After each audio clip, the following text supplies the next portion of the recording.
Hello दोस्तों, कैसे हैं आप लोग। Lots of energy, excitement and motivation के साथ थोड़ा सा डर, टेंशन एंड घबराहट। अच्छा दोस्तों, ये सारी चीज़ों को आप बाईपास करोगे तभी तो सीए एग्ज़ाम पास करोगे।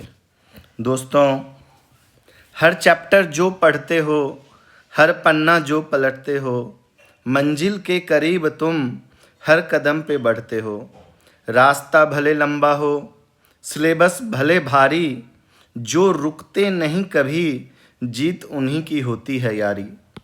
दोस्तों, इससे पहले वाले वीडियो में हम लोगों ने इससे पहले वाले वीडियो में हम लोगों ने चैप्टर 3 का फर्स्ट पार्ट देखा, जिसमें हम लोग interstate supply, intrastate supply, composition scheme में टैक्स कैसे लगता है, कंपोजिशन स्कीम के बेनिफिट किसको मिलता है, क्या रिस्ट्रिक्शंस है, क्या लिमिटेशंस है। ई कॉमर्स ऑपरेटर में 4 टाइप के बिजनेस हैं। अगर वो लोग सर्विस प्रोवाइड करते हैं तो टैक्स को कैसे पेमेंट करते हैं। अब हम लोग दोस्तों पार्ट 2 में reverse charge mechanism that is RCM को पढ़ेंगे। इसमें दोस्तों आपका section 9 subsection 3 and section 9 subsection 4 notification number 13/2017 को देखेंगे। दोस्तों, जैसे ही कोई ट्रांजैक्शन 4 कंडीशन को फुलफिल करते हैं, जैसे कि हम लोग जानते हैं कंसिडरेशन किसी पर्सन के द्वारा होनी चाहिए, वो ट्रांजैक्शन इन द कोर्स और फर्दरेंस ऑफ अ बिजनेस में होनी चाहिए, तो वो ट्रांजैक्शन को सप्लाई डिक्लेयर किया जाता है। दोस्तों, जैसे आपका कोई भी ट्रांजैक्शन सप्लाई कहलाता है, डिपार्टमेंट आपसे जीएसटी कलेक्ट करने के लिए, गवर्नमेंट आपसे जीएसटी कलेक्ट करने के लिए आ जाते हैं। यहाँ क्वेश्चन ये उठता है कि जीएसटी को कौन पे करेगा। दोस्तों, जीएसटी का पेमेंट या तो सप्लायर करेगा या रिसिपिएंट करेगा। मैक्सिमम केसों में जीएसटी का पेमेंट सप्लायर करते हैं। कुछ केस ऐसे हैं जो गवर्नमेंट ने supply of goods and supply of services को नोटिफाई करके दिए हैं, उसमें रिसिपिएंट को जीएसटी पेमेंट करने की रिस्पॉन्सिबिलिटी आती है। दोस्तों, अगर कोई सप्लायर रजिस्टर्ड है, अगर कोई सप्लायर दोस्तों रजिस्टर्ड है अंडर जीएसटी, तो उसके लिए सेक्शन 9 सबसेक्शन 3 में कुछ गुड्स एंड सर्विसेज को नोटिफाई किया गया है, उसके ऊपर रिसिपिएंट के द्वारा जीएसटी का पेमेंट किया जाता है। इन द सेम वे, अगर आपका सप्लायर अनरजिस्टर्ड पर्सन है, अगर आपका सप्लायर अनरजिस्टर्ड पर्सन है और इसके लिए गवर्नमेंट ने सेक्शन 9 सबसेक्शन 4 में कुछ गुड्स एंड सर्विसेज को नोटिफाई करके रखा है, उसमें आपका रिसिपिएंट ऑफ गुड्स और सर्विसेज जीएसटी पेमेंट करते हैं। दोस्तों, अब यहाँ पे एक क्वेश्चन आता है, what is reverse charge mechanism. Reverse charge mechanism में क्या होता है ना कि लायबिलिटी पे करने की रिस्पॉन्सिबिलिटी रिसिपिएंट के ऊपर होता है instead of supplier. Reverse charge mechanism में लायबिलिटी को पेमेंट करने की रिस्पॉन्सिबिलिटी रिसिपिएंट को होती है, ना कि सप्लायर को होती है। अगर कोई प्रोडक्ट या सर्विस के सप्लाई पे आरसीएम अप्लाई होता है, तो अगर रिसिपिएंट एंड कंज्यूमर नहीं है, अगर रिसिपिएंट एंड कंज्यूमर नहीं है, तो आरसीएम की लायबिलिटी पेमेंट करने के बाद उसके आईटीसी को रिसिपिएंट क्लेम करती है।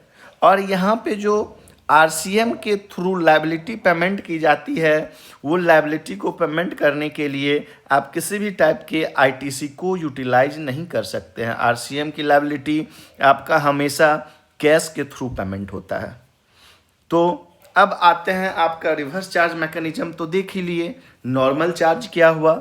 नॉर्मल चार्ज में क्या होता है ना, जीएसटी की लायबिलिटी सप्लायर के ऊपर होता है, जीएसटी पे करने की लायबिलिटी सप्लायर के ऊपर होता है। एंड ये जीएसटी जो सप्लायर पे करता है, वो सप्लायर अपनी जेब से पेमेंट नहीं करता है, ये जीएसटी का रिकवरी किया जाता है रिसिपिएंट के थ्रू। सप्लायर ने जीएसटी का रिकवरी रिसिपिएंट के थ्रू करके गवर्नमेंट को पे कर देती है, और रिसिपिएंट अगर एंड यूजर है तो इसे आईटीसी नहीं मिलता है। अगर ये एंड यूजर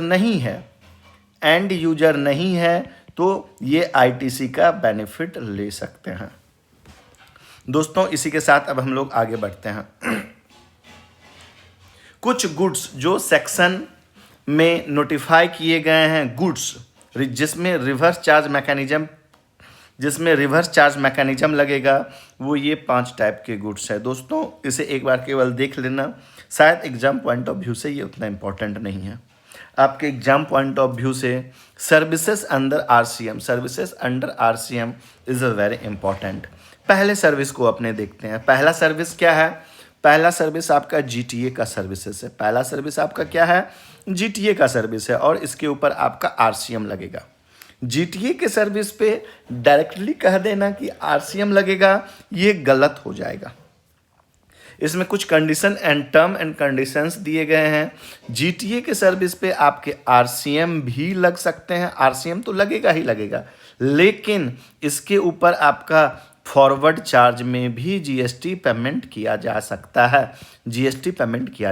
है।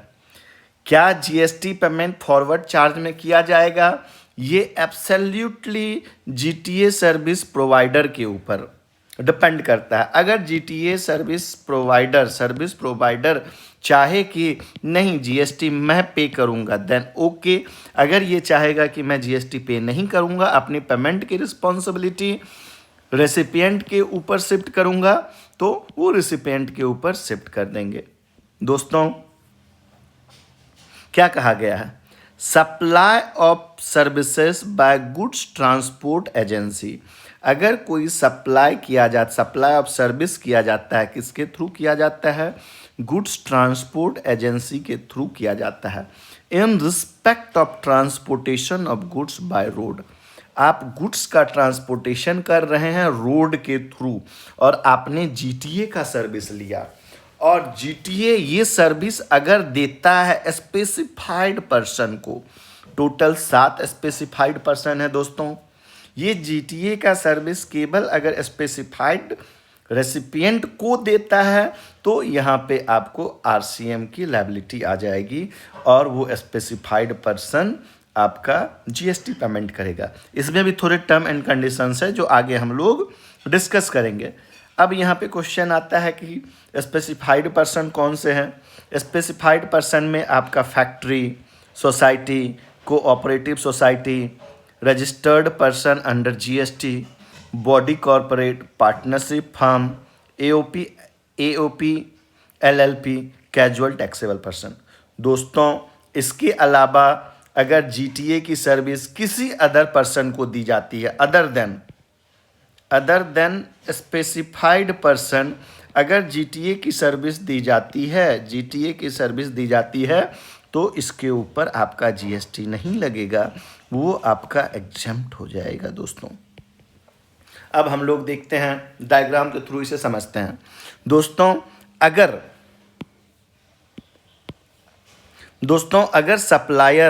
अगर आपका सप्लायर जीटीए का सर्विस दे रही है, किसको दे रही है? स्पेसिफाइड पर्सन को दे रही है। कितने स्पेसिफाइड पर्सन हैं? 7 स्पेसिफाइड पर्सन है। दोस्तों ये स्पेसिफाइड पर्सन आपके माइंड में एक बार रहना चाहिए। सप्लायर जीटीए की सर्विस दे रही है, किसको सर्विस दे रही है? स्पेसिफाइड पर्सन को दे रही है। तो अगर ट्रांसपोर्टर चाहता है, अगर जीटीए सर्विस प्रोवाइडर चाहता है कि मैं जीएसटी पेमेंट करूं, तो वो कर सकता है। यहाँ पे उसे ऑप्शन दिया गया है, अगर जीटीए सर्विस प्रोवाइडर 12% के दर से फॉरवर्ड चार्ज में जीएसटी की पेमेंट करता है तो उसको आईटीसी का बेनिफिट मिलेगा। इस पर कोई भी रिस्ट्रिक्शंस नहीं है। जैसे देखो, इन्होंने जीटीए का सर्विस प्रोवाइड करता है, तो यहाँ पे अगर ये 12% के दर से जीएसटी पेमेंट कर देता है, ये जीटीए तो अपने जेब से जीएसटी पेमेंट नहीं करेगा, ये रिसिपिएंट से रिकवरी करेगा। तो ये जीटीए सर्विस प्रोवाइड करने के लिए अगर इन्होंने कुछ सर्विसेज लिया होगा या कोई इनपुट लिया होगा, तो इसके ऊपर जो आईटीसी है, ये आईटीसी का बेनिफिट क्लेम कर सकते हैं। अगर जीटीए सर्विस प्रोवाइडर को आईटीसी क्लेम नहीं करना है, फिर भी वो चाहता है मैं ही जीएसटी पेमेंट करूंगा फॉरवर्ड चार्ज मैकेनिज्म के थ्रू, तो वो 5% के दर से जीएसटी पेमेंट करेंगे और यहाँ पे इन्हें आईटीसी का बेनिफिट नहीं मिलेगा दोस्तों। अब आगे देखते हैं दोस्तों, वही जीटीए सर्विस प्रोवाइडर को 2 रेट का ऑप्शन दिया गया है 5% के दर से, अगर 5% के दर से और एक 12% के दर से। अगर जीटीए सर्विस प्रोवाइडर 12% दर से जीएसटी का पेमेंट करता है तो इन्हें आईटीसी अवेल करने में, आईटीसी ऑन गुड्स और सर्विसेज को अवेल करने में इन्हें कोई भी रिस्ट्रिक्शंस नहीं है। दोस्तों ध्यान देने वाली बातें ये हैं कि अभी आपका जीटीए सर्विस पे रेट रिवाइज हो गया है, वो आप लोगों के एग्ज़ाम के लिए अप्लीकेबल नहीं है, इससे आप लोगों को कंफ्यूज नहीं होना है। दूसरा रेट का इन्हें ऑप्शन दिया है 5% के दर से। 5% के दर से दिया गया है तो ये अपने आरसीएम भी अप्लीकेबल करवा सकते हैं कि मैं जीएसटी पेमेंट ना करूँगा भैया, जो रिसिपिएंट है वो जीएसटी का पेमेंट करें, या ये खुद से जीएसटी का पेमेंट कर सकते हैं 5% के दर से। अगर जीटीए सर्विस प्रोवाइडर आपका 5% के दर से जीएसटी पेमेंट करता है तो इनको आईटीसी नहीं मिलेगा, ना ही गुड्स के ऊपर मिलेगा, ना ही सर्विसेज के ऊपर मिलेगा। GTA has not taken ITC on goods या services used in GTA service. GTA can exercise option to pay 5% और does not exercise option। इनको ऑप्शन दिया गया है भैया, या तो आप जीएसटी पेमेंट 5% से खुद कर दो या तो जीएसटी आप पेमेंट ना करो। उसके बाद आगे देखिए, where recipient is not specified person। अगर जीटीए सर्विस जो प्रोवाइड किया जा रहा है वो स्पेसिफाइड पर्सन को नहीं किया जा रहा है, अदर देन स्पेसिफाइड पर्सन को किया जा रहा है, तो जीटीए की सर्विस आपका एग्जेम्प्ट हो जाएगा, उसके ऊपर दोस्तों टैक्स नहीं लगेगा। अनरजिस्टर्ड इंडिविजुअल को, कैजुअल पर्सन को दे रहा है तो उसके ऊपर आपका टैक्स नहीं लगेगा दोस्तों। अब यहाँ पे आता है रिसिपिएंट ऑफ सर्विस, मतलब जीएसटी जो आपका आरसीएम में पेमेंट करेगा रिसिपिएंट कौन कहलाएगा? Person who is liable to pay freight for transportation of goods by road. जो पर्सन लायबल है फ्रेट पेमेंट करने के लिए, वो transportation of goods by road के लिए, वो पर्सन आपका रिसिपिएंट कहलाएगा और वो जीएसटी पेमेंट करने के लिए लायबल रहेगा वो पर्सन, बशर्ते कि लोकेटेड इन टैक्सेबल टेरिटरी होनी चाहिए। दोस्तों जीटीए के ऊपर कुछ गूगली पॉइंट्स है, उसे हम लोग देख लेते हैं। GTA supply to unregistered individual. अगर जीटीए सर्विस प्रोवाइडर अपना सर्विस सप्लाई कर रहा है अनरजिस्टर्ड पर्सन को, तो वो आपका एग्जेम्प्ट हो जाएगा, उसके ऊपर जीएसटी नहीं लगेगा। आरसीएम केवल 7 स्पेसिफाइड रेसिपिएंट के ऊपर ही लगता है।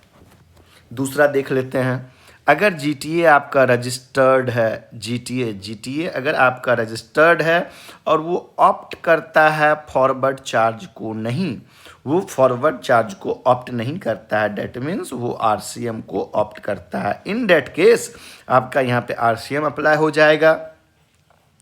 Registration alone does not mean for forward charges. यहाँ कहना चाह रहा है कि अगर कोई जीटीए सर्विस प्रोवाइडर है, उन्होंने जीएसटी में रजिस्ट्रेशन ले लिया, तो इसका मतलब ये नहीं है कि ये जो सर्विस प्रोवाइड करेंगे स्पेसिफाइड पर्सन को, उसके ऊपर कंपलसरी ये फॉरवर्ड चार्ज से पेमेंट करेंगे, ऐसा नहीं है। ये जीटीए का एब्सोल्यूट मन है कि मैं आरसीएम के थ्रू जीएसटी को पेमेंट करवाऊँ या फॉरवर्ड चार्ज में करवाऊँ।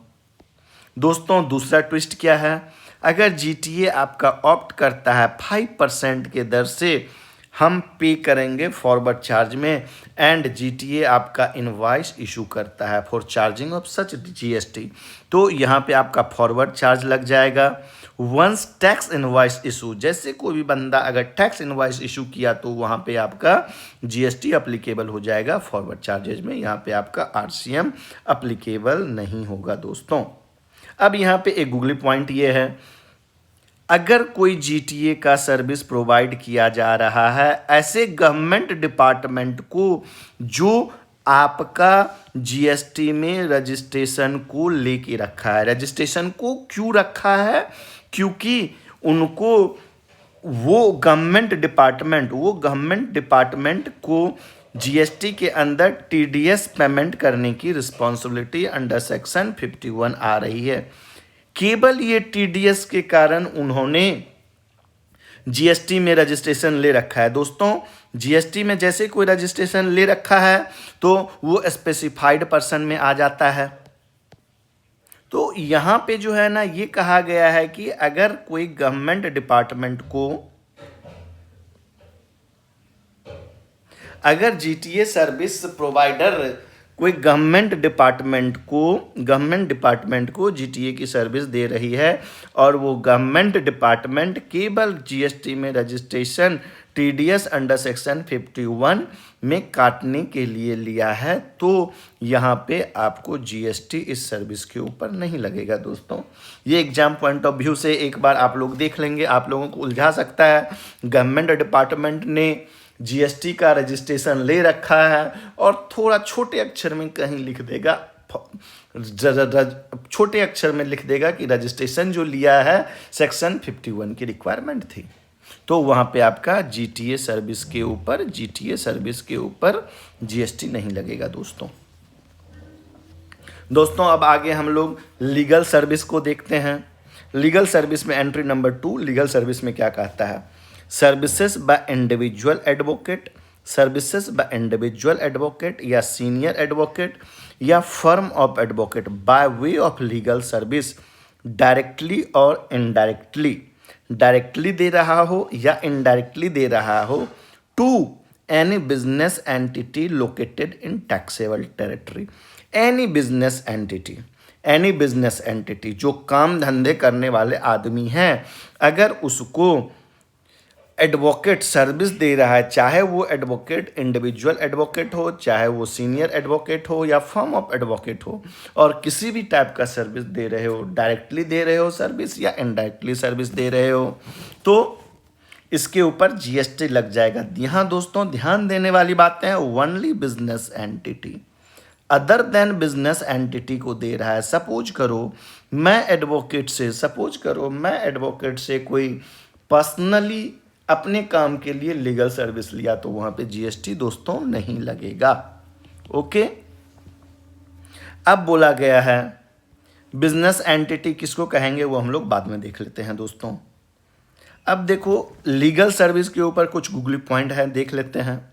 अगर एडवोकेट प्रोवाइड कर रहा है सर्विसेज टू इंडिविजुअल जो बिजनेस एंटिटी नहीं है, अगर एडवोकेट सर्विस प्रोवाइड कर रहा है ऐसे इंडिविजुअल को जो बिजनेस एंटिटी नहीं है, तो यहाँ पे आपका जीएसटी एग्जेम्प्ट हो जाएगा, no GST. RCM only when recipient is a business entity, this individual is not a business entity, hence GST is not applicable under RCM. दूसरा क्या है? सीनियर एडवोकेट प्रोवाइड कर रहा है सर्विसेज टू जूनियर एडवोकेट को, तो ये आपका एग्जेम्प्ट हो जाएगा। Legal service to another advocate is exempt, यहाँ पे आपका आरसीएम एप्लीकेबल नहीं होगा।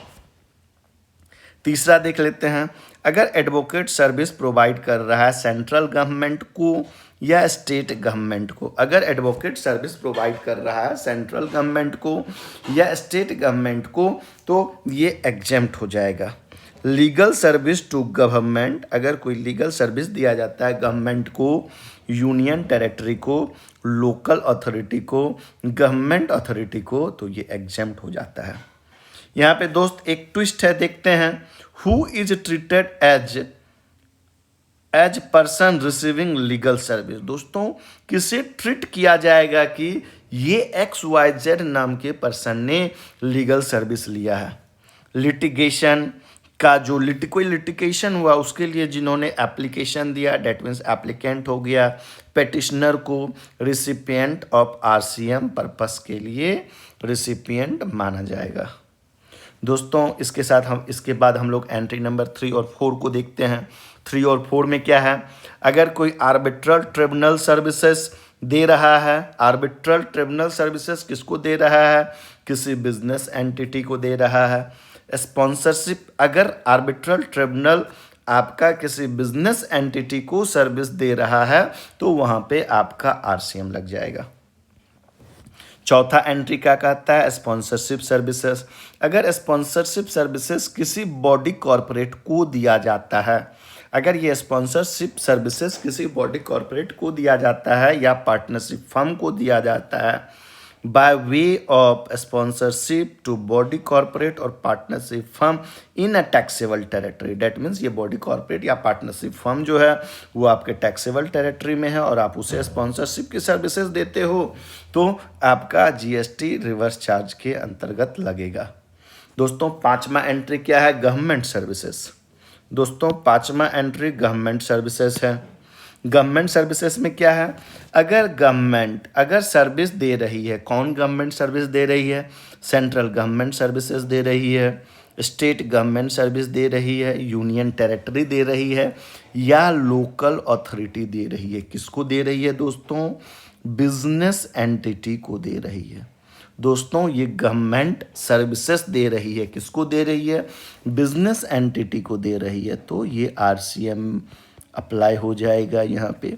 लेकिन कुछ सर्विसेज को छोड़ के, कौन से services, renting of immovable property, services by department of post, ministry of railway, service in relation to aircraft vessels, transportation of goods and passenger की सर्विसेज। ये सर्विसेज, ये चार सर्विसेज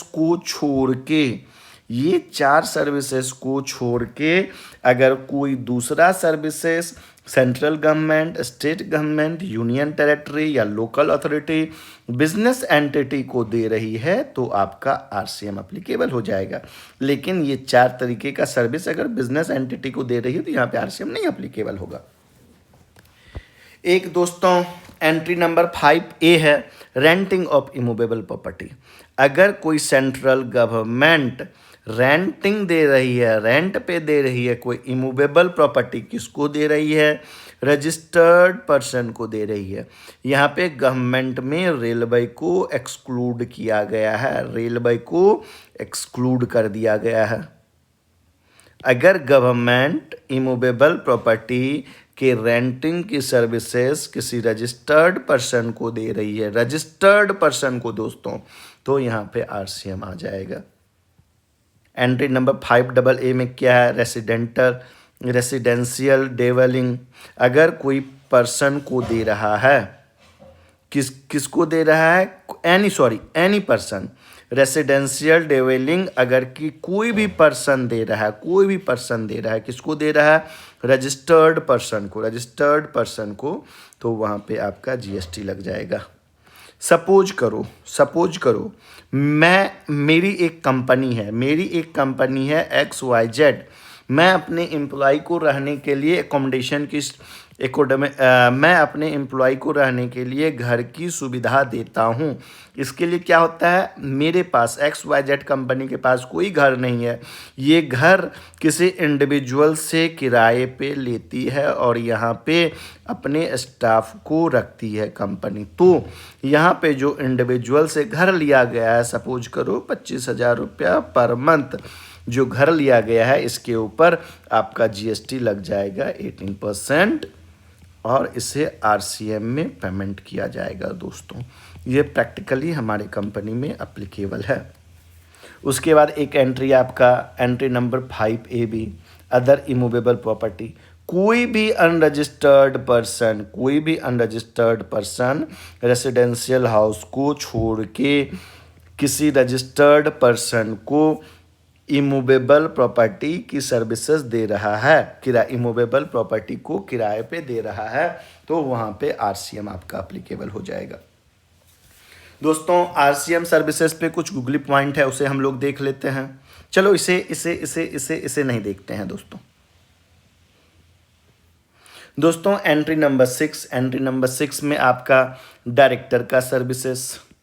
अगर कोई director services supply by a director of a company या body corporate to the said company और body corporate, यहां पे दोस्तों टू द सेड कंपनी, ये इंपॉर्टेंट लाइन है, टू द सेड कंपनी और बॉडी कॉरपोरेट। सपोज कीजिए विक्रम किसी XYZ कंपनी में डायरेक्टर है और ये सिटिंग फी लेता है, तो इसके ऊपर RCM लगेगा दोस्तों, इसके ऊपर RCM लगेगा। उसके बाद ये विक्रम किसी ABC कंपनी को कुछ सर्विसेज देती है, विक्रम किसी ABC कंपनी को सर्विसेज देती है, उसके लिए ये प्रोफेशनल फी लेता है, तो इसके ऊपर RCM नहीं लगेगा दोस्तों। क्यों नहीं लगेगा? प्रोविजन में क्या कहा गया? Services provided by a director of a company, किसी कंपनी का डायरेक्टर या बॉडी कॉर्पोरेट का डायरेक्टर सर्विस प्रोवाइड कर रही है, किसको कह रही है? To the said company. मतलब आप जिस कंपनी में डायरेक्टर हो या जिस बॉडी कॉर्पोरेट में आप डायरेक्टर हो, उसी कंपनी को आप सर्विस दे रहे हो, और जो सर्विस दे रहे हो आप इंडिविजुअल कैपेसिटी में दे रहे हो। सर्विसेज जो दे रहे हो इंडिविजुअल कैपेसिटी में दे रहे हो, तो वहाँ पे आपको RCM लगेगा। लेकिन दोस्तों अगर आप किसी कंपनी में डायरेक्टर हो और वहाँ सर्विस दे रहे हो, उसके बदले आप सैलरी उठाते हो, तो उसके ऊपर RCM नहीं लगेगा। एम्प्लॉयर एंड एम्प्लॉय के बीच का रिलेशन को शेड्यूल 3 में कहा गया है कि ये आपका सप्लाई नहीं कहा जाएगा। तो दोस्तों हम कैसे समझेंगे किसी डायरेक्टर को सैलरी मिल रहा है या प्रोफेशनल फी मिल रहा है? तो इसके लिए सिंपली आप उसका 26A देखिए। अगर कंपनी से जो अमाउंट मिला है उसका TDS अंडर सेक्शन 192 कटा है, तो वो सैलरी है और इसके ऊपर आपका दोस्त GST नहीं लगेगा। अगर उन्हें जो कंपनियां पेमेंट की है और वो 194J में TDS कटा है, वो कंपनियां 194J में TDS काटी है, डेट मीन्स ये सैलरी में आपका कवर नहीं है, तो यहाँ पे आपका GST RCM में लग जाएगा। दोस्तों अगर कोई इंडिपेंडेंट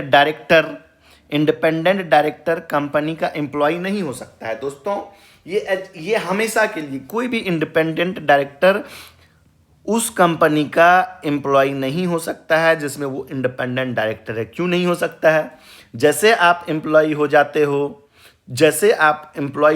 हो तो उस कंपनी में आपका इंटरेस्ट इन्वॉल्व हो जाता है, तो आप इंडिपेंडेंट कहाँ रहोगे? जहाँ इंटरेस्ट है वहाँ आप इंडिपेंडेंट नहीं रहोगे। तो अगर कोई इंडिपेंडेंट डायरेक्टर अपने कंपनी में सर्विस प्रोवाइड कर रही है, तो उस पर ऑलवेज RCM लगेगा और कंपनी GST पेमेंट करेगी।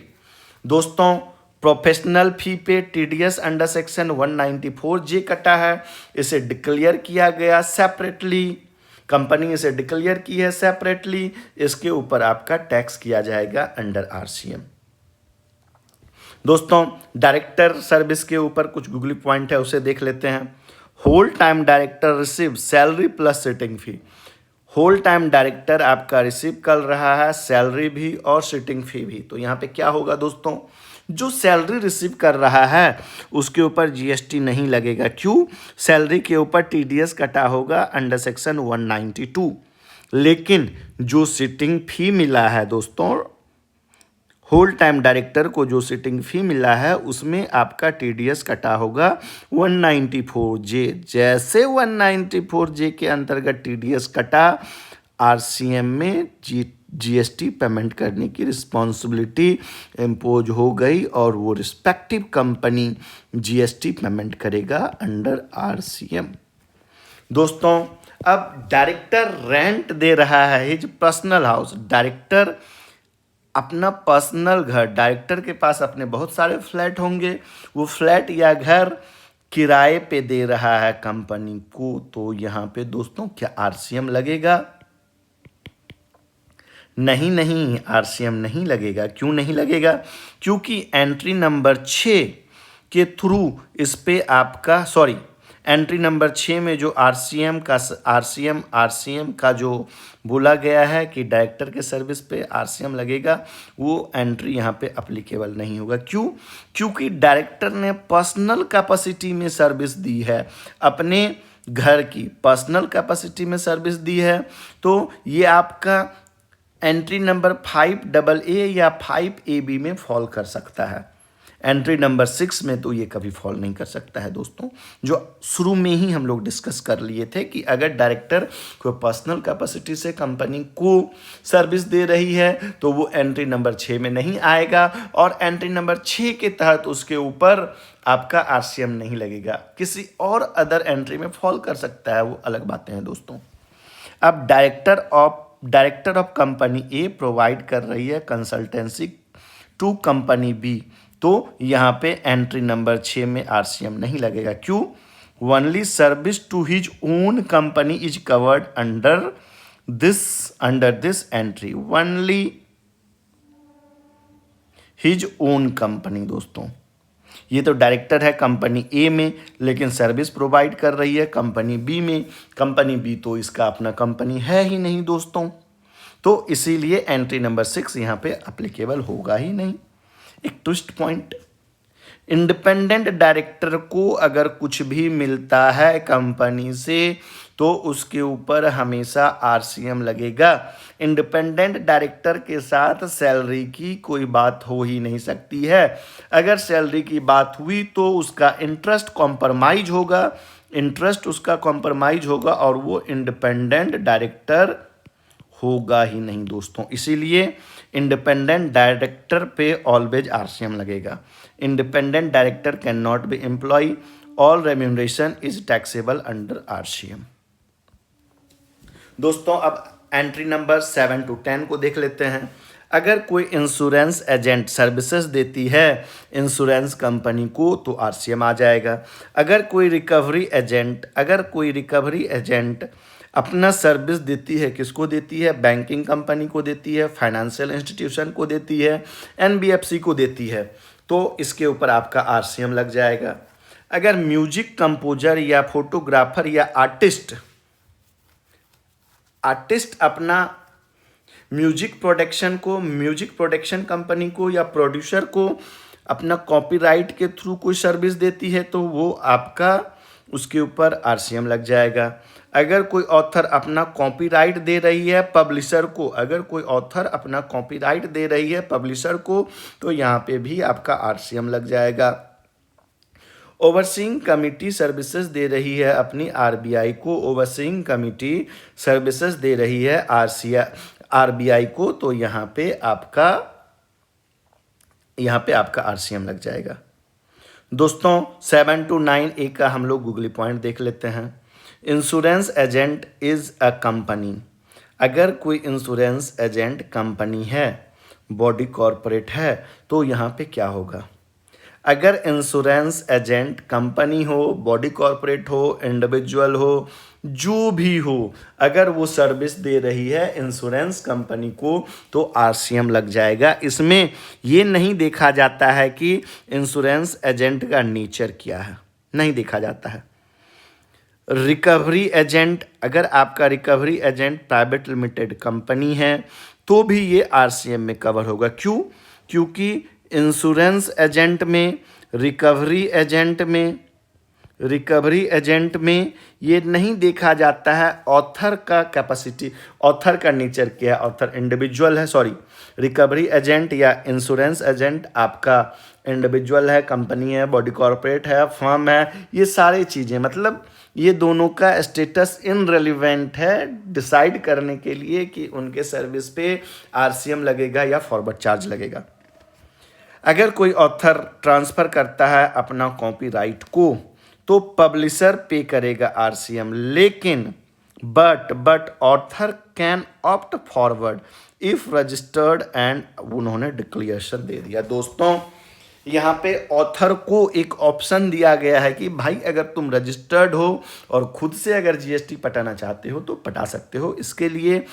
इसके लिए ऑथर को एक डिक्लेरेशन देना पड़ेगा। इनके पास में ऑप्शन है। Author opt for forward charges, conditions क्या है? ऑथर रजिस्टर्ड होना चाहिए, अपना डिक्लेरेशन फाइल करेगा, इनवॉइस डिक्लेरेशन में डालेगा। और अगर ऑथर एक बार ये ऑप्शन ले लिया कि भैया मैं फॉरवर्ड चार्ज में जीएसटी पेमेंट करूंगा, तो 1 ईयर का लॉक इन पीरियड लग जाएगा। ऐसा नहीं कि आज मुंह उठा के गया भैया मैं खुद से जीएसटी पेमेंट करूंगा, 4 दिन बाद गवर्नमेंट के पास मुंह उठा के गया डिक्लेरेशन लेके कि भैया अब मैं जीएसटी पेमेंट नहीं करूंगा, तो गवर्नमेंट बोलते हैं ना ना ना, 1 साल का आपके ऊपर लॉकिंग पीरियड लगेगा।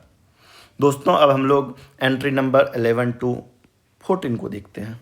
अगर कोई डीएसए अगर सर्विस दे रहा है, यहाँ पे दोस्तों ध्यान देने वाली बात ये है, केवल इंडिविजुअल अगर डीएसए सर्विस दे रही है, किसको? बैंकिंग कंपनी को, एनबीएफसी को, तो आपका आरसीएम लग जाएगा। अगर कोई बिजनेस फैसिलिटेटर सर्विस दे रही है बैंकिंग कंपनी को, आरसीएम एप्लीकेबल हो जाएगा। अगर कोई बिजनेस कॉरस्पॉन्डेंट एजेंट सर्विस दे रहा है, किसको? बिजनेस कॉरस्पॉन्डेंट को, तो आरसीएम लग जाएगा। अगर कोई सिक्योरिटी सर्विस प्रोवाइड किया जा रहा है, अगर कोई सिक्योरिटी सर्विस प्रोवाइड कर रहा है और वो बॉडी कॉरपोरेट नहीं है, ध्यान देने वाली बातें दोस्तों, अगर कोई सर्विस सिक्योरिटी की सर्विसेज प्रोवाइड कर रहा है और वो बॉडी कॉरपोरेट नहीं है, अगर वो बॉडी कॉरपोरेट नहीं है और किसी रजिस्टर्ड पर्सन को सर्विस दे रही है, तो आरसीएम लग जाएगा।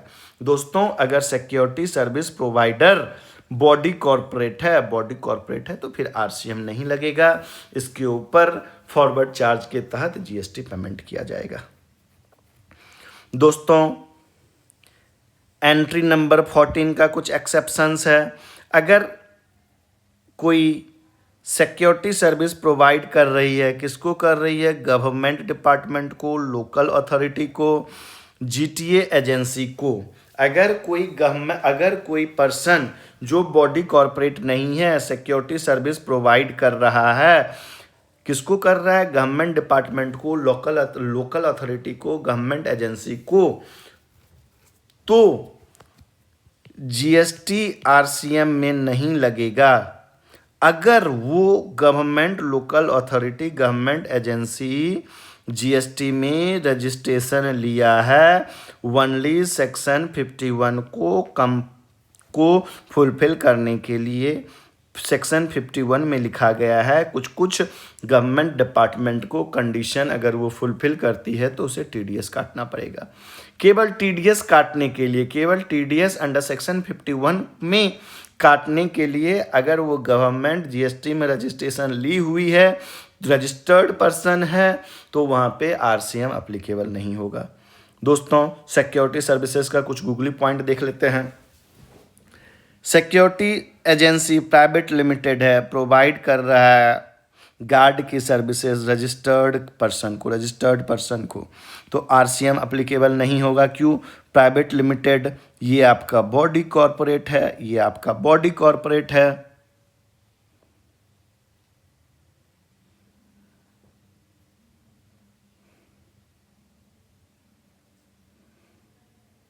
बॉडी कॉरपोरेट है। एंट्री नंबर 14 आपका तभी लगता है जब सप्लायर बॉडी कॉरपोरेट ना हो। दूसरा गूगली देख लेते हैं। सिक्योरिटी सर्विस दिया जा रहा है कोई कंपोजिशन डीलर को। कंपोजिशन स्कीम हमने इससे पहले वाले पार्ट में देखा था, चैप्टर 3 का ही। तो सिक्योरिटी सर्विस अगर कोई कंपोजिशन डीलर को दिया जाता है तो वहाँ पे आरसीएम एप्लीकेबल नहीं होगा। एंट्री नंबर 14 का एक्सेप्शन है, कंपोजिशन डीलर को एक्सक्लूड किया गया है। एलएलपी अगर प्रोवाइड कर रहा है security services, LLP partnership firm है, बॉडी कॉरपोरेट नहीं है। बॉडी कॉरपोरेट मीन्स जिसे कंपनी एक्ट 2013 में डिफाइन किया गया है। एलएलपी आपका पार्टनरशिप फर्म है, ना कि बॉडी कॉरपोरेट है, ये बॉडी कॉरपोरेट नहीं है, इसीलिए आपका आरसीएम अप्लाई हो जाएगा। कोऑपरेटिव सोसाइटी अगर सिक्योरिटी सर्विस प्रोवाइड कर रही है तो कोऑपरेटिव सोसाइटी आपका बॉडी कॉरपोरेट नहीं है, इसीलिए यहाँ पे आरसीएम एप्लीकेबल हो जाएगा। दोस्तों अब एंट्री नंबर 15 को देखते हैं, मोटर व्हीकल की सर्विसेज को। Renting of motor vehicle design to carry passenger where fuel cost is included. That means आप जो रेंटिंग कर रहे हो मोटर व्हीकल का और उसके लिए जो चार्ज ले रहे हो उसमें आप फ्यूल कॉस्ट की भी चार्जेस ले रहे हो। दोस्तों इसे हम लोग डायग्राम से बहुत अच्छे से समझते हैं। यहाँ पे जो मोटर व्हीकल की सर्विसेज दे रही है, जो मोटर व्हीकल का सर्विसेज जो दे रहा है उसके ऊपर गवर्नमेंट ने बोला है कि ये आपके ऊपर डिपेंड कर रहा है कि आप फॉरवर्ड चार्ज में पेमेंट करोगे या आरसीएम में पेमेंट करोगे। जैसे जीटीए सर्विस प्रोवाइडर को ऑप्शन दिया है उसी तरीके से रेंटिंग ऑफ मोटर व्हीकल के लिए भी आपको ऑप्शन दिया गया है। अगर कोई सप्लायर है और वो सप्लाई करना चाहता है कि मैं खुद पेमेंट करूंगा टैक्स की, सप्लायर बोलता है मैं खुद गवर्नमेंट को पेमेंट करूंगा और वो 12% के दर से करूंगा टैक्स पेमेंट। अगर सप्लायर जो मोटर व्हीकल को रेंट पे देता है वो 12% के दर से अगर जीएसटी पेमेंट करता है तो फॉरवर्ड चार्ज में आ जाएगा और वो सप्लायर को आईटीसी का बेनिफिट मिलेगा। उसे आईटीसी को लेने के लिए कोई भी रिस्ट्रिक्शंस का सामना नहीं करना पड़ेगा। अगर सप्लायर के पास एक 5% का भी ऑप्शन है, अगर सप्लायर 5% की ओर जाता है तो क्वेश्चन ये आता है जो सप्लायर है क्या वो बॉडी कॉरपोरेट है? जो सप्लायर है क्या वो बॉडी कॉरपोरेट है? अगर वो बॉडी कॉरपोरेट है, सप्लायर अगर बॉडी कॉरपोरेट है तो हाँ, अगर सप्लायर बॉडी कॉरपोरेट है और सप्लायर चाहता है कि जीएसटी की पेमेंट मैं खुद करूंगा, जीएसटी की पेमेंट मैं खुद करूंगा लेकिन 5% के दर से करूंगा, 12% के दर से नहीं करूंगा, तो गवर्नमेंट बोला तथास्तु आप 5% के दर से जीएसटी पेमेंट कर दो लेकिन बेटे आपको आईटीसी नहीं मिलेगा, थोड़ा तुम घाटा सह लो, थोड़ा मैं घाटा सह लेता हूं। अब अगर सप्लायर बॉडी कॉरपोरेट नहीं है, अब सप्लायर जो है वो बॉडी कॉरपोरेट आपका नहीं है, अब देखा जाएगा क्या रिसिपिएंट आपका बॉडी कॉरपोरेट है? सप्लायर तो बॉडी कॉरपोरेट नहीं है, रिसिपिएंट बॉडी कॉरपोरेट है तो आरसीएम लग जाएगा। रिसिपिएंट अगर बॉडी कॉरपोरेट है तो आरसीएम लग जाएगा। अगर रिसिपिएंट बॉडी कॉरपोरेट नहीं है, सप्लायर भी बॉडी कॉरपोरेट नहीं है तो यहाँ पे फॉरवर्ड चार्ज में जीएसटी 5% के दर से पेमेंट किया जाएगा और आईटीसी का रिस्ट्रिक्शन से आईटीसी नहीं मिलेगा। दोस्तों इस केस में अगर वो चाहे तो 12% के दर से टैक्स पेमेंट करके आईटीसी का बेनिफिट ले सकता है अगर ये बेनिफिशियल है सप्लायर के लिए। तो अगर बेनिफिशियल नहीं है तब कोई बातें ही नहीं है। दोस्तों इसके ऊपर भी कुछ गूगली पॉइंट्स है, उसे हम लोग देख लेते हैं। दोस्तों body corporate rents car with fuel to individual. कोई बॉडी कॉरपोरेट है वो रेंट दे रही है कार किसी इंडिविजुअल को फ्यूल के साथ, तो यहाँ पे आरसीएम नहीं आएगा। RCM only when supplier is non body corporate. RCM कब लगेगा? जब आपका सप्लायर जो है वो नॉन बॉडी कॉरपोरेट है, सप्लायर आपका नॉन बॉडी कॉरपोरेट है, रिसिपिएंट बॉडी कॉरपोरेट है, तो इस केस में आपका आरसीएम लगेगा। दोस्तों दूसरा नंबर क्या है? कार रेंट किया गया विदाउट फ्यूल, मतलब कार जो रेंट किया गया है उसमें जो चार्जेस ले रहा है उसमें फ्यूल कॉस्ट इंक्लूड नहीं है, तो यहाँ भी आरसीएम नहीं लगेगा क्योंकि कंडीशन ही दे दिया गया है कि आप कार रेंट पे दे रहे हो विथ फ्यूल कॉस्ट, तो आपका एंट्री नंबर 15 आरसीएम में आएगा। तो यहाँ पे तो आपका विदाउट फ्यूल दे रहा है तो यहाँ पे आरसीएम लगने की बात है ही नहीं। अगर ओला उबर प्रोवाइड कर रहा है कैब की सर्विसेज, किसी कंपनी को फ्यूल इंक्लूड है, तो ओला उबर आपका बॉडी कॉरपोरेट है तो आपका आरसीएम लगेगा ही नहीं। आरसीएम कब लगेगा? जब सप्लायर नॉन बॉडी कॉरपोरेट है, रिसिपिएंट बॉडी कॉरपोरेट है। यहाँ पे ओला उबर आपका बॉडी कॉरपोरेट है, ओला उबर आपका बॉडी कॉरपोरेट है तो आपका यहाँ पे आरसीएम लगेगा ही नहीं। फॉरवर्ड चार्ज में जीएसटी का पेमेंट किया जाएगा।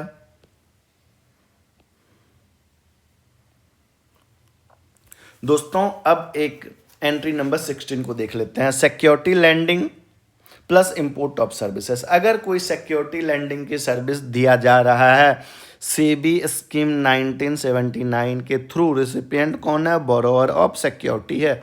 बोरोवर ऑफ सिक्योरिटी मतलब कि कोई भी बंदे सिक्योरिटी को बोरो दे के लिया जा रहा है। अगर सिक्योरिटी लैंडिंग की सर्विसेज दिया जा रहा है, रिसिपिएंट कौन है?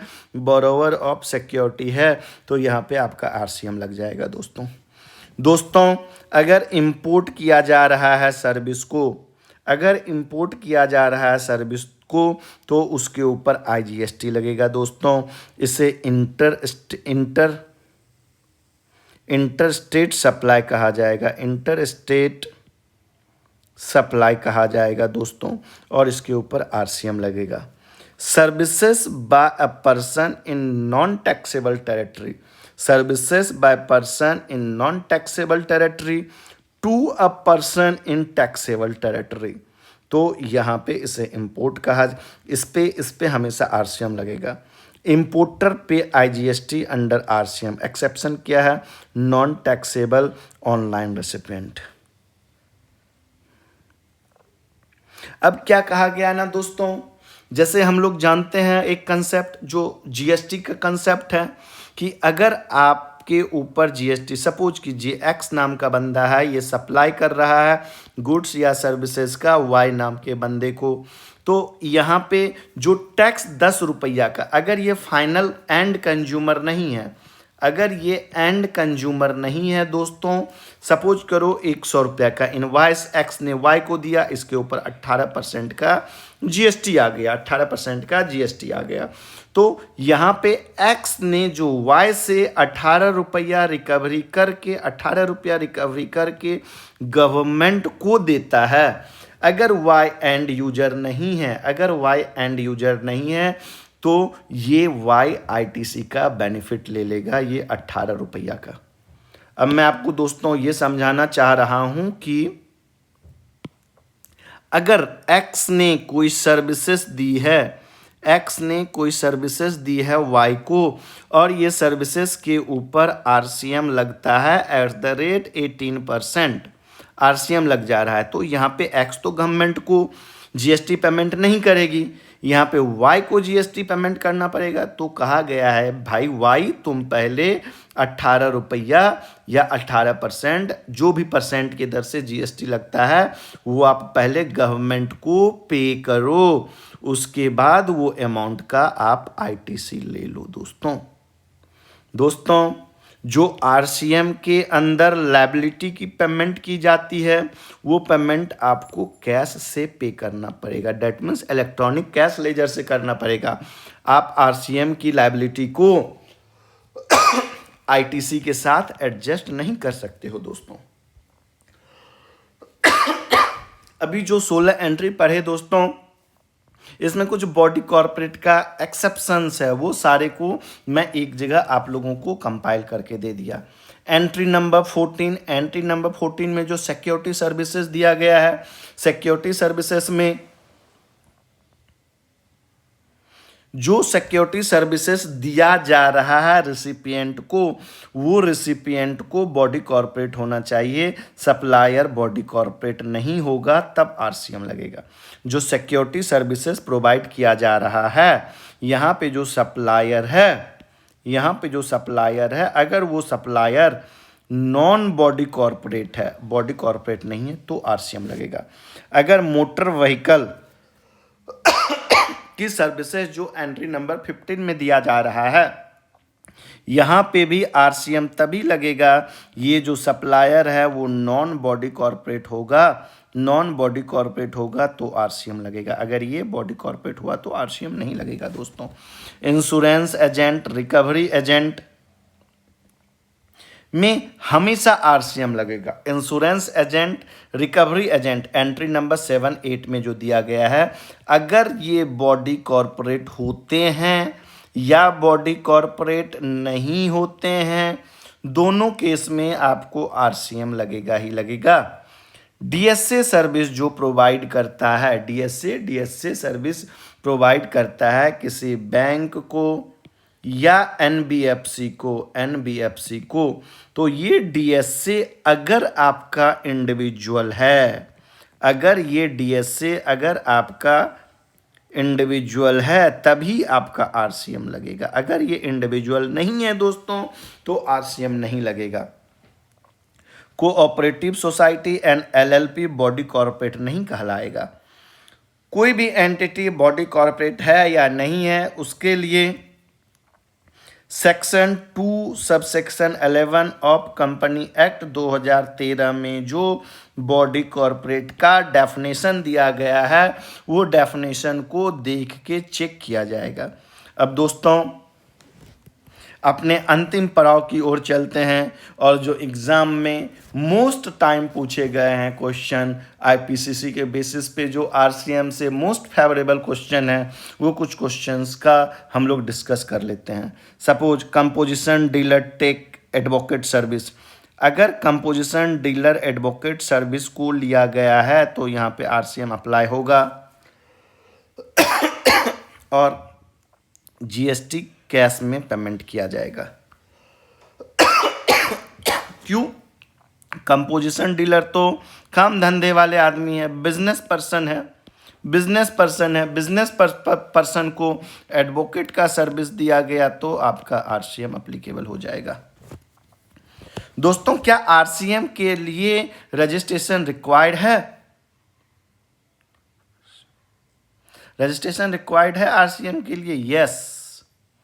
अगर सपोज कीजिए कोई एक्स ने वाई को सर्विस दिया है और वाई के ऊपर जीएसटी पेमेंट करने की लायबिलिटी आ गई अंडर आरसीएम में, लेकिन इसका अभी टर्नओवर केवल 10 लाख रुपया है, न्यूली कंपनी है दोस्तों, तो क्या इसे जीएसटी में रजिस्ट्रेशन लेना पड़ेगा? यस, इसे जीएसटी में रजिस्ट्रेशन लेना पड़ेगा दोस्तों। यहाँ पे कोई भी थ्रेशोल्ड लिमिट का बेनिफिट नहीं मिलता है दोस्तों। अब नेक्स्ट क्वेश्चन देखते हैं, क्या can RCM be paid through ITC? No, absolutely no. RCM केवल और केवल कैश से पेमेंट किया जाता है दोस्तों। आप आरसीएम की लायबिलिटी को पे करने के लिए आईटीसी का यूटिलाइजेशन नहीं कर सकते हैं। नेक्स्ट क्वेश्चन देखते हैं दोस्तों, सेल्फ इनवॉइस रिक्वायर्ड, अगर कोई बंदा आरसीएम में अपनी लायबिलिटी को पे कर रहा है तो रेसिपिएंट को इनवॉइस इशू करना पड़ेगा दोस्तों अंडर आरसीएम। अब नेक्स्ट क्वेश्चन देखते हैं, इंपोर्ट फ्रॉम रिलेटेड पार्टी, किस रिलेटेड पार्टी से इंपोर्ट किया गया है और वहाँ पे आपको कंसिडरेशन नहीं दिया गया है तो यहाँ पे आरसीएम लग जाएगा। ऑलवेज हमने पढ़ा इंपोर्ट पे जीएसटी जो पेमेंट किया जाएगा वो ऑलवेज आरसीएम में पेमेंट किया जाएगा। अगर कोई इंपोर्ट किया जाता है रिलेटेड पार्टी से और कंसिडरेशन इन्वॉल्व नहीं है तो उसको सेक्शन 7 में डिम्ड सप्लाई मान लिया जाता है दोस्तों और उसके ऊपर जीएसटी लगेगा, जीएसटी अंडर आरसीएम लगेगा। दोस्तों कुछ इंपॉर्टेंट डेफिनेशंस को देख लेते हैं। बॉडी कॉर्पोरेट को section 2 subsection 11 of company act में डिफाइन किया गया है और बॉडी कॉर्पोरेट इंक्लूड करता है आउटसाइड कंपनी, कोई फॉरेन कंपनी या कोई फॉरेन कंपनी को इंक्लूड करता है, लेकिन कोऑपरेटिव सोसाइटी को बॉडी कॉर्पोरेट के डेफिनेशन में इंक्लूड नहीं किया जाता है। एलएलपी पार्टनरशिप फर्म को ट्रीट किया जाता है एज ए पार्टनरशिप फर्म, लेकिन एलएलपी को body corporate as a body corporate treat नहीं किया जाता है। इंश्योरेंस एजेंट का डेफिनेशन आपका सेक्शन 42 ऑफ इंश्योरेंस एक्ट 1938 में दिया गया है, जो इंश्योरेंस एजेंट कमीशन रिसीव करता है। लीगल सर्विस तो हम लोग देख ही लिए, legal service means advice, consultancy in law, representation before court या ट्राइब्यूनल। अब एक बार हम लोग फाइनल क्विक रिवीजन कर लेते हैं दोस्तों। जीटीए का सर्विस एंट्री नंबर 7 में दिया दोस्तों। जीटीए सर्विस में 7 स्पेसिफाइड पर्सन को दिया गया है। अगर जीटीए सर्विस केवल ये 7 स्पेसिफाइड पर्सन को देगा तब तो जीएसटी लगेगा और जीएसटी का रेट या तो 5% हो सकता है या 12% हो सकता है। जीटीए का सर्विसेज अगर अदर देन स्पेसिफाइड पर्सन जो 7% है, अदर देन 7 स्पेसिफाइड पर्सन को जीटीए की सर्विस दी जाती है तो उस पर टैक्स नहीं लगेगा, वो सर्विसेज आपका एग्जेम्प्ट हो जाएगा। दोस्तों अगर लीगल सर्विसेज दिया गया है किसी बिजनेस एंटिटी को, केवल बिजनेस एंटिटी को, तो टैक्सेबल होगा और वहाँ पे आरसीएम लगेगा। अगर किसी इंडिविजुअल को लीगल सर्विस दिया गया है तो वो दोस्तों एग्जम्प्ट हो जाएगा। डायरेक्टर, अगर इंडिपेंडेंट डायरेक्टर है, इंडिपेंडेंट डायरेक्टर अपनी कंपनी को सर्विस देता है तो ऑलवेज आरसीएम लगेगा, क्योंकि वो एम्प्लॉय, इंडिपेंडेंट डायरेक्टर एम्प्लॉय नहीं हो सकता है। मोटर व्हीकल में अगर non body corporate, local motor vehicle में अगर non body corporate body corporate को सर्विस दे रही है तो आरसीएम लग जाएगा, 5% के दर से लग जाएगा। सिक्योरिटी की सर्विसेज अगर नॉन बॉडी कॉर्पोरेट दे रही है, रजिस्टर्ड को दे रही है तो आरसीएम लगेगा। रेंटिंग रेसिडेंस का रेंटिंग दे रहा है कोई भी आदमी, अगर रजिस्टर्ड पर्सन को दे रहा है, अगर रेंटिंग रेसिडेंशियल की रेंटिंग अगर कोई भी पर्सन रजिस्टर्ड पर्सन को दे रहा है, रजिस्टर्ड जो बंदे ने जीएसटी में रजिस्ट्रेशन लिया है उसको दे रहा है, तो वहाँ पे आरसीएम लग जाएगा। आरसीएम ऑलवेज कैश में पेमेंट किया जाता है, इसे आईटीसी के साथ एडजस्ट नहीं किया जाएगा। कोऑपरेटिव सोसाइटी एंड एलएलपी को बॉडी कॉर्पोरेट नहीं माना जाता है। GTA service provider and author choose कर सकता है फॉरवर्ड चार्ज में पेमेंट करने के लिए कि मैं आरसीएम में पेमेंट नहीं करूंगा।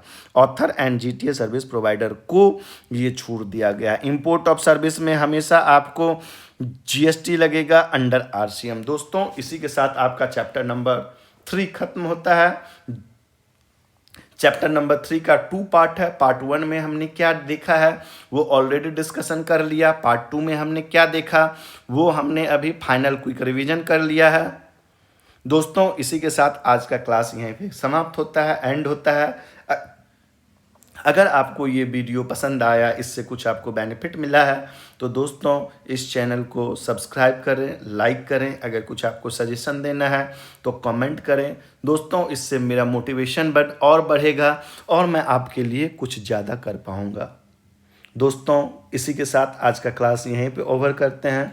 आप लोगों को एग्ज़ाम के लिए wish you all the very best. दोस्तों लगे रहो दोस्तों, सीए एग्ज़ाम क्लियर कर जाओगे। सीए एग्ज़ाम का एक ही फंडा है दोस्तों, लगे रहो। नो एज रिस्ट्रिक्शंस, कोई चीज़ का रिस्ट्रिक्शंस नहीं है। और इस कोर्स की सबसे ज़्यादा खासियत क्या है दोस्तों जानते हो? रिजर्वेशन नाम का कोई चीज़ नहीं है। एज लिमिट का कोई ये नहीं है दोस्तों। इसीलिए लगे रहो, कभी ना कभी सीए बन जाओगे दोस्तों। इसी के साथ आज का वीडियो यहीं पे, इसी के साथ आज का क्लास यहीं पे ख़त्म करते हैं। ऑल द बेस्ट दोस्तों, बाय बाय।